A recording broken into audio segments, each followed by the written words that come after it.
Presunção de inocência. Isso é um direito para qualquer cidadão que vive numa democracia. Então, quando chamo o Lula de ladrão, aliás, o Lula é o único homem no Brasil que tem certificado de honestidade, porque tentaram condenar e colocar culpa como um corrupto várias vezes. Aliás, há 30 anos estão tentando. E tentaram. A Lava Jato foi um absurdo. Aquele juiz ladrão. E esse sim eu chamo de ladrão, porque eu tenho prova que ele é ladrão.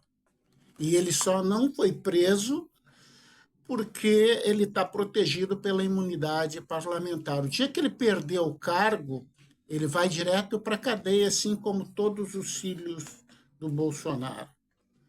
Reinaldo Azevedo desafiou esse juiz ladrão várias vezes demonstrar a culpa do Lula no seu processo. E até hoje ele não respondeu, e não, porque não existe.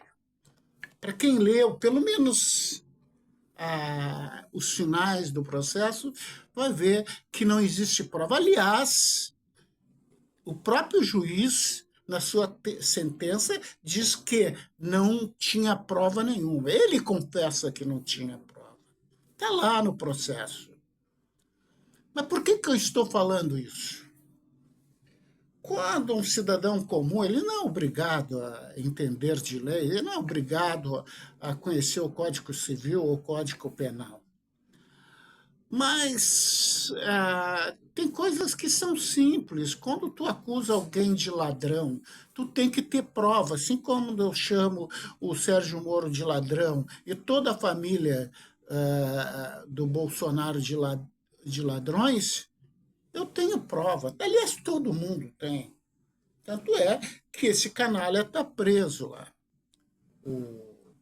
Como é que é? Histórico de atleta. É só ir para a cadeia, fica cheio de probleminha. Larga até numa boa. Mas um cidadão comum, quando acusa uma pessoa de ladrão, chama de ladrão, e não tem prova, ele está cometendo um crime. Está lá no Código Penal. Ele está cometendo um crime. Mas quando esse cidadão é um religioso, ele comete dois erros. Um crime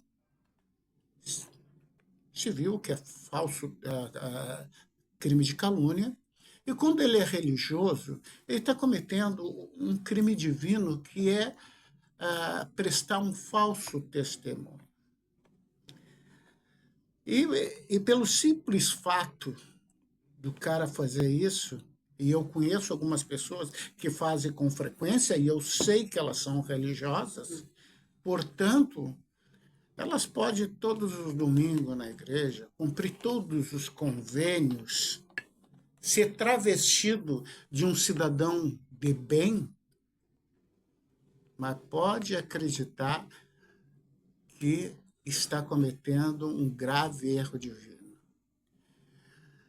E quando nós cometemos erros em relação ao Código Penal, a gente pode ser preso e processado por isso. Mas quando nós cometemos um erro divino, e se tu acredita em Deus, em algum momento tu vai responder por isso. Porque em algum momento, se tu é religioso e acredita, em algum momento tu vai ter que ficar de frente com aquilo que tu acredita, e lá tu vai responder por esses erros. Não sei se essas pessoas fazem por ignorância ou por falta de caráter. Às vezes dá vontade de chegar e chamar essa pessoa num canto e dizer: olha, tu está cometendo um erro gravíssimo. Mas como todo bolsonarista não aceita conselho e não gosta de ouvir verdade, Porque quem conhece a alegoria da caverna de Platão, sabe que aqueles cara que fugiu da caverna e descobre a verdade no mundo externo, quando volta para explicar para aqueles que ficaram a vida toda presos e tem uma realidade distorcida, e ele tenta dizer, olha, isso não é verdade, a consequência, esses caras tentarem matar aquele que tentou esclarecer. Infelizmente, eu me sinto o homem que fugiu da caverna para algumas pessoas. É lamentável. Que pena.